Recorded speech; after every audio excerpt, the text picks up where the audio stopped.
Prophecy Ministry na taram nokcharing asi aina lokochariba topic asidi true religion aseng batarama haibse karino haibse ekhoina kaitang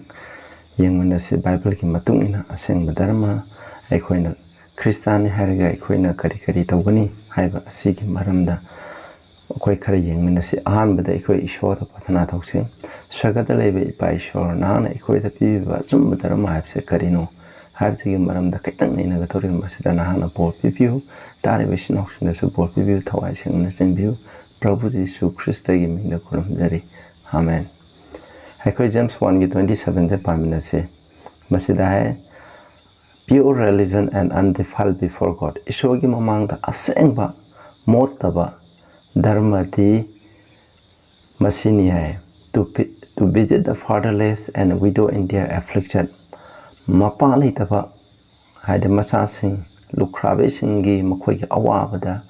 एखोइना कोइबा चटबा मखोइगी अवाबदा यंगछनबिबा to keep himself unspotted from the world अदुगा महंग मसामसे ताइबंगपान असिदेगी मोतना मसामुचे लैनबो होनजबा हाइबसिना असेंग धर्मनि है एखोइना एनआईवी दे यंगसे religion that God our Father accept as pure and flawless as this हाइदी एखोइगी सरगता लेबे इपाना याबीबा असेंगबा मारा लेतबा धर्म दो मसिनी to look after orphans and widow in their distress हाइदी ममामपा लेतबा सिंबु लुख्राबे सिंबु मखोइगी अवाबा ताबा मतमदा यंगछनबिबा and to keep oneself from being polluted by the world मालेम पृथ्वीना मोलनबदगी एखोइ इसामकसे फोक्सदुना लेबसे मसिना असेंग धर्मनि है मसिदिगे हेना सेंग धर्म लेते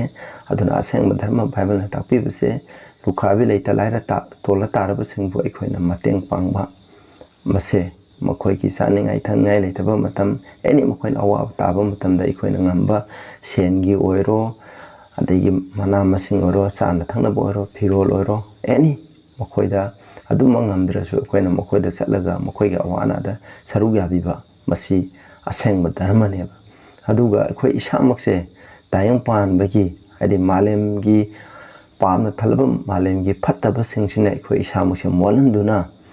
लहनबदो मदुदगी एखोइ ngakthokjabase मसिना असेंग धर्मनि हाइबस खोइना काउगुमसे हाइबसिने एखोइ यंगमेनसे आहानबा सरुकसे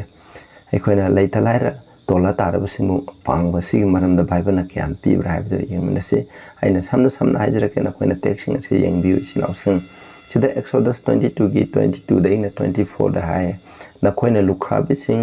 अदुगा मपा लेतबा मसासिंग ऑर्फनसिंग मखोइ अदुबु अवाबा पिरोइदबनी नखोइना मखोइबु एनी हिरम अमदा मखोइबु अवाबा पिरबा मखोइना एंगोंदा तेंथादुना एंगोंदा हाइजब तारदैना मखोइ हाइजबदु तागनी आइगे साउबदु नखोइदा उटकनी आइना नखोइबु थंसांग लोइना हाटकनी नखोइगी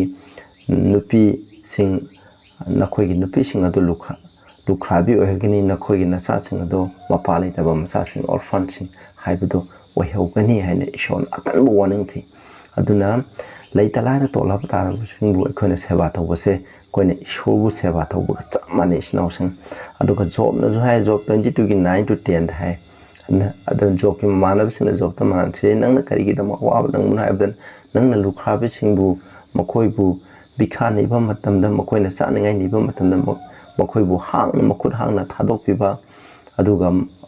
मपा लेतबा मसासिंग मपामबु नाहंगना थुदेकपिबा अदुगी दम मसिगा अवाब खुदिंग मसे नंगोंदा लाखपनी हाइना असुना हाय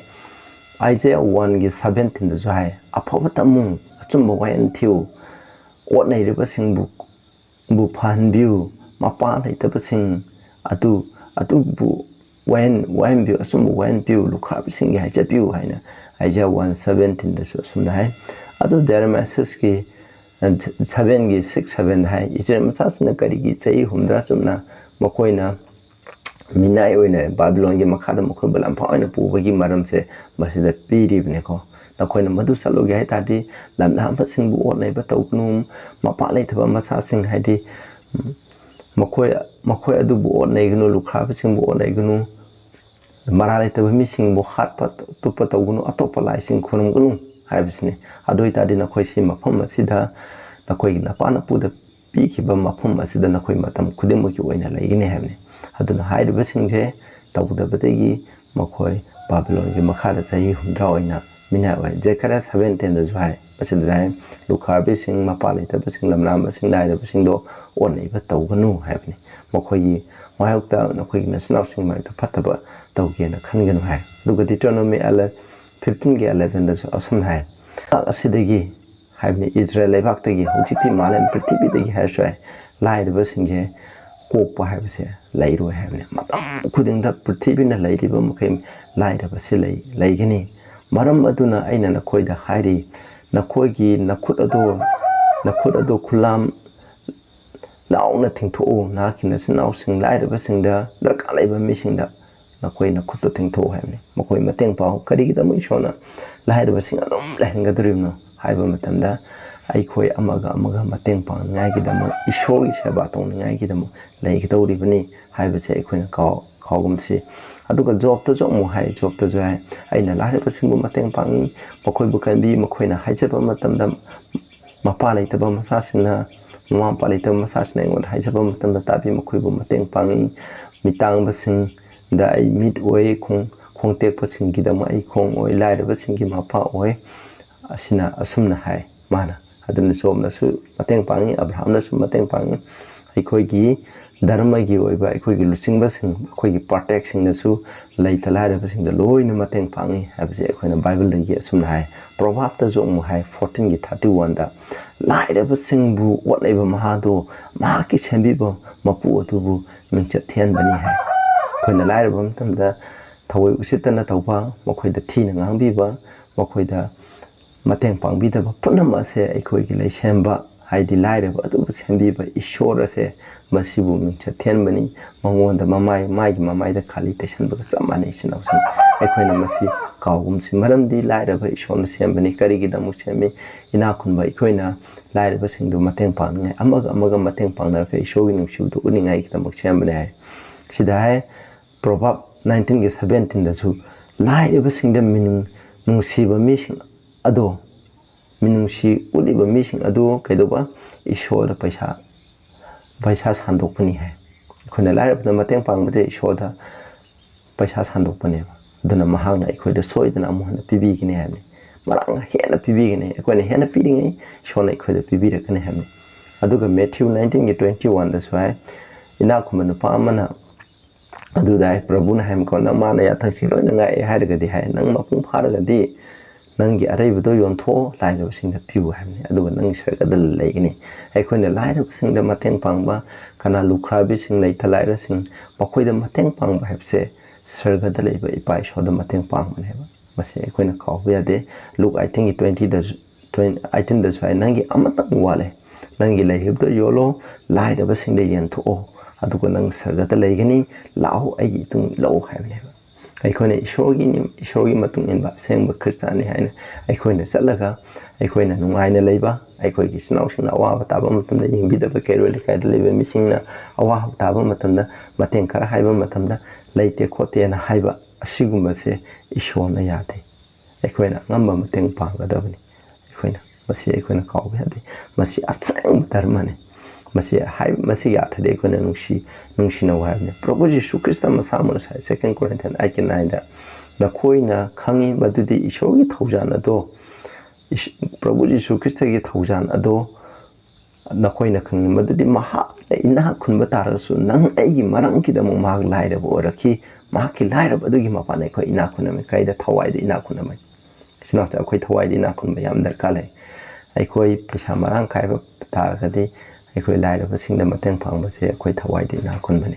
adana Prabhu Jesu Christa taing panbi oiba ningthau malem punam ki ningthau aikoi bisembi be shor asuki mate awar palai tar be shor taing panda nang egi dama kwai laira ba imung amuda pokhiba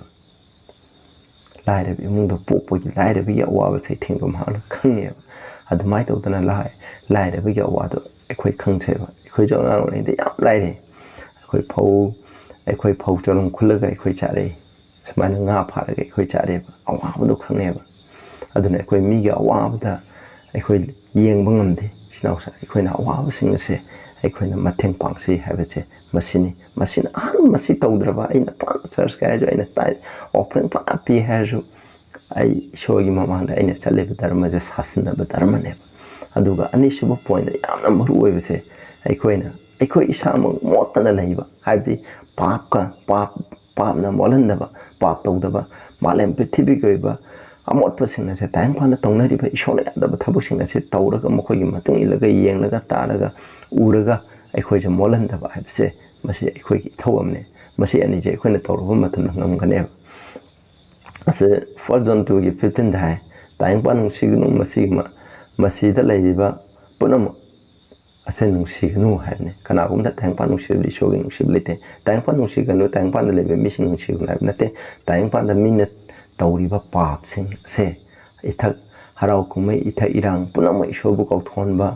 ꯑꯗꯨꯒ ꯆꯥꯕ ꯊꯛꯄ ꯑꯁꯤ ꯂꯩꯔꯤꯕ ꯈꯨꯗꯤꯡꯃꯛ ꯄꯥꯞꯀꯤ ꯊꯕꯛꯁꯤꯡ ꯑꯁꯤꯕꯨꯅꯤ ꯏꯁꯣꯔꯅ ꯅꯨꯡꯁꯤꯒꯅꯨ ꯍꯥꯏꯁꯦ James 4:4ꯗꯁꯨ ꯍꯥꯏ ꯑꯩꯈꯣꯏꯅ ꯇꯥꯏꯕꯪꯄꯥꯟꯕꯨ ꯅꯨꯡꯁꯤꯕ ꯇꯥꯏꯕꯪꯄꯥꯟꯕꯒ ꯃꯔꯨꯞ ꯑꯣꯏꯕ ꯍꯥꯏꯕꯁꯦ ꯑꯩꯈꯣꯏ ꯏꯁꯣꯔꯒꯤ ꯌꯦꯡꯅꯕꯅꯤ ꯍꯥꯏ ꯀꯅꯥꯒꯨꯝꯕꯅ